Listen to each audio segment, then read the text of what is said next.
क्या आपके जीवन में बार बार असुरक्षा का भाव आता है? क्या बिना वजह डर, चिंता या भविष्य को लेकर बेचैनी रहती है? या मेहनत तो करते हैं लेकिन कुछ होता नहीं? तो हो सकता है आपका मूलाधार चक्कर असंतुलित या सुप्त हो। आज का ये वीडियो आपको भीतर से मजबूत, निर्भय और स्थिर बनाने वाला है।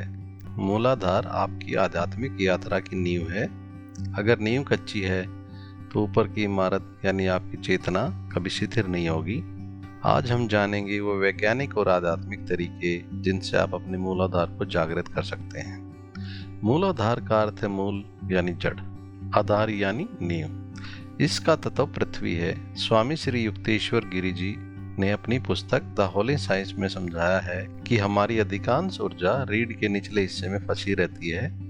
जब तक यह द्वार नहीं खुलता, ऊर्जा ऊपर की ओर यानी उच्च बुद्धि की ओर प्रवाहित नहीं हो सकती। इसे जागृत करने का मतलब है अपनी भौतिक और मानसिक सीमाओं को तोड़ना।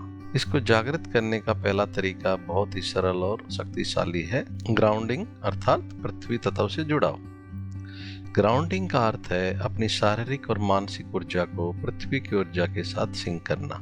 आधुनिक विज्ञान के अनुसार पृथ्वी एक विशाल भंडार है जिसमें फ्री इलेक्ट्रॉन्स होते हैं। ग्राउंडिंग करने से हमारे इन्फ्लेशन में कमी आती है। हमारे शरीर में तनाव और रेडिएशन के कारण फ्री रेडिकल्स जमा हो जाते हैं। जब हम नंगे पैर जमीन के संपर्क में आते हैं तो पृथ्वी के इलेक्ट्रॉन्स हमारे शरीर में प्रवेश करते हैं और इन फ्री रेडिकल्स को न्यूट्रल कर देते हैं। ग्राउंडिंग से शरीर में स्ट्रेस हार्मोन कोर्टिसोल का स्तर कम होता है, जिससे गहरी नींद आती है या डर या घबराहट कम होती है। मूलाधार चक्कर हमारे शरीर का वेस्ट मैनेजमेंट सेंटर भी है। जैसे बिजली के सर्किट में अर्थिंग तार फालतू करंट को जमीन में डाल देता है, वैसे ही पृथ्वी तत्व के संपर्क में रहने से हमारे मन की अतिरिक्त चिंता, क्रोध और असुरक्षा की भावनाएं पृथ्वी में विसर्जित हो जाती हैं। स्वामी युक्तेश्वर गिरि जी के अनुसार जब साधक पृथ्वी तत्व को सिद्ध कर लेता है तो उसका मन संसार की विपरीत परिस्थितियों में भी विचलित नहीं होता। पृथ्वी तत्व से जुड़ने के कुछ व्यवहारिक तरीके हैं, जैसे नंगे पैर चलना। सुबह की ओस वाली घास पर या साफ मिट्टी पर 10-15 मिनट नंगे पैर चलें। इसकी विधि, चलते समय महसूस करें आपके पैरों के तलवों से जड़ें निकलकर पृथ्वी की गहराई में जा रही हैं। हर कदम के साथ आप पृथ्वी से शक्ति खींच रहे हैं। दूसरा तरीका है मिट्टी का स्पर्श। पुराने समय में साधु संत मिट्टी का लेप लगाते थे। अगर घर में गार्डनिंग कर सकते हैं तो बिना ग्लव्स के मिट्टी को छूना, पौधे लगाना आपके मूलाधार को प्राकृतिक रूप से हील करता है। तीसरा तरीका है जमीन पर बैठना। कुर्सी, सोफे की बजाय जमीन पर सुखासन या सीधासन में बैठने की आदत डालें। अगर शारीरिक कारणों से यह पॉसिबल नहीं है तो नंगे पैर जमीन से टच में जरूर रहें। जब आपका मूलाधारिक क्षेत्र सीधा फर्श या मिट्टी के संपर्क में होता है तो चक्कर की सुप्त ऊर्जा सक्रिय होने लगती है। पृथ्वी तत्व को बढ़ाने के लिए ऐसी चीजें खाएं जो जमीन के अंदर उगती हैं, जैसे गाजर, मूली, शकरकंदी, चुकंदर। ये सीधे आपकी अर्थ एनर्जी को पोषण देते हैं। जब ध्यान में बैठें तो मन में एक ही विचार करें, मेरा शरीर इस मिट्टी से बना है और इस मिट्टी का हिस्सा है। मैं पृथ्वी की तरह अचल, सहनशील और शक्तिशाली हूँ। ग्राउंडिंग करने के बाद व्यक्ति को भारीपन और शांति महसूस होती है, जो इस बात का संकेत है कि ऊर्जा मूलाधार में एकत्रित हो रही है। मूलाधार चक्कर को सक्रिय करने का दूसरा तरीका योगासन है। योगासन केवल शारीरिक कसरत नहीं है, बल्कि यह शरीर के निचले हिस्से में फंसी ऊर्जा को मुक्त करने की प्रक्रिया है। जब हम विशिष्ट आसनों के माध्यम से पैल्विक क्षेत्र और रीढ़ के आधार पर दबाव डालते हैं तो वह रक्त संचार बढ़ता है और चक्र की जड़ें सक्रिय होती हैं। अब हम मूलाधार को सक्रिय करने के लिए 3 आसनों का विस्तृत विवरण करेंगे। पहला है मलासन। यह मूलाधार चक्र के लिए शक्तिशाली आसन माना जाता है, क्योंकि यह सीधे ग्रेविटी का उपयोग करके आपके आधार को पृथ्वी की ओर खींचता है। इसको करने की विधि, अपने पैरों को कंधों से थोड़ा चौड़ा रखें और घुटनों को मोड़ते हुए नीचे बैठें, जैसे भारतीय शौचालय में बैठते हैं। अपनी हथेली को नमस्ते की मुद्रा में जोड़ें और अपनी कोहनियों से घुटनों को बाहर की ओर धकेलें। यह आसन पेल्विक फ्लोर को खोलता है और रीढ़ के निचले हिस्से टेल अर्थात टेल बोन में खिंचाव पैदा करता है। इस आसन को करने के आध्यात्मिक लाभ हैं। यह आपकी अपान वायु को संतुलित करता है, जो शरीर से गंदगी और नकारात्मक विचारों को बाहर निकालने के लिए जिम्मेदार है। दूसरा आसन है वृक्षासन। मूलाधार चक्र का गुण स्थिरता है और वृक्षासन आपकी मानसिक और शारीरिक स्थिरता की सबसे बड़ी परीक्षा है। इसको करने की विधि, एक पैर पर सीधे खड़े हों और दूसरे पैर के तलवे को अपनी जांघ के अंदरूनी हिस्से पर टिकाएं। हाथ ऊपर ले जाकर नमस्ते की मुद्रा बनाएं। अपनी दृष्टि किसी एक बिंदु पर टिका दें। जब आप एक पैर पर संतुलन बनाते हैं तो आपके पैर के तलवे और मूलाधार चक्कर के बीच सीधा ऊर्जा संबंध बन जाता है। इसको करने के आध्यात्मिक लाभ भी हैं। यदि आपका मन अशांत है तो आप इस आसन में टिक नहीं पाएंगे। यह आसन आपके फोकस को रूट पर लाता है। यह आपको सिखाता है जीवन के तूफान में भी पेड़ की तरह अडिग कैसे रहना है। तीसरा आसन है ताड़ासन। यह देखने में सरल लगता है, लेकिन यह मूलाधार को सक्रिय करने की आधारशिला है।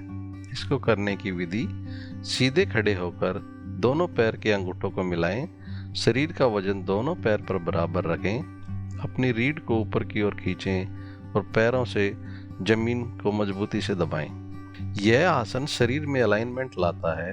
जब पैरों से जमीन पर दबाव पड़ता है तो मूलाधार चक्र में एक हल्की रिबाउंड एनर्जी महसूस होती है। इसको करने के भी आध्यात्मिक लाभ हैं। यह आपको पहाड़ जैसा धैर्य और मजबूती प्रदान करता है। यह शरीर की ऊर्जा को बिखरने से रोकता है और उसे सेंटर में लाता है। इन आसनों को करते समय अपनी आंखों को एक जगह स्थिर रखें या फिर आंतरिक रूप से रीढ़ की टेल बोन पर ध्यान केंद्रित करें। अब बात करते हैं एक गुप्त तकनीक की, अश्वनी मुद्रा। जैसे घोड़ा मल त्याग के बाद अपनी मांसपेशियों को सिकोड़ता है, वैसे आपको अपने गुदा द्वार की मांसपेशियों को लयबद्ध तरीके से सिकोड़ना और ढीला छोड़ना है। यह क्रिया सोई हुई ऊर्जा अर्थात कुंडलिनी को एक धक्का देती है, जिससे वह ऊपर की ओर उठने के लिए मजबूर हो जाती है। इसे सुबह खाली पेट 20 से 30 बार करना पर्याप्त है।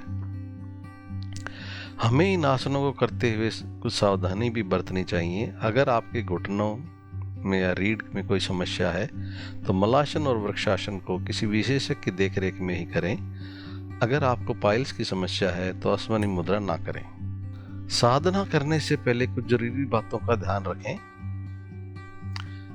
साधना करने के लिए जमीन पर बैठें, रीढ़ सीधी रखें, नंगे पैर जमीन से जुड़े हों यदि संभव हो, और एक बात याद रखें, आंखें बंद करके अपने शरीर का भार जमीन पर महसूस करें।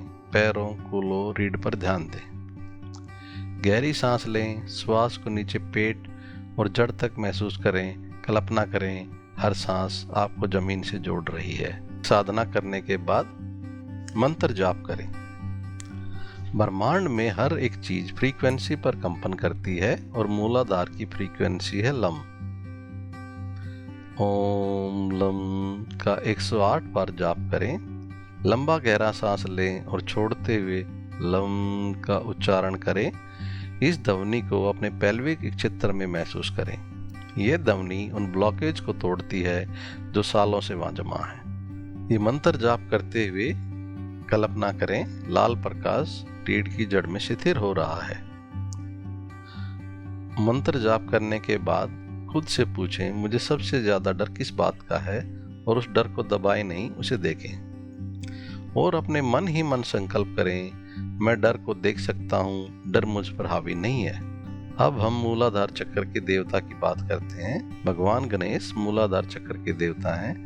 गणेश जी प्रतीक हैं स्थिरता के, बाधा नाश के और सुरक्षित आरंभ के। इस चक्कर का संदेश है, पहले जमीन मजबूत करो फिर ऊपर उठो। जब आप मूलाधार चक्र पर ध्यान करते हैं तो कल्पना करें रीढ़ की जड़ में लाल कमल है और उसके केंद्र में शांत गणेश जी बैठे हैं। जमीन से जुड़ें, योगासन करें, ध्यान करें, मंत्र जाप करें और संकल्प करें।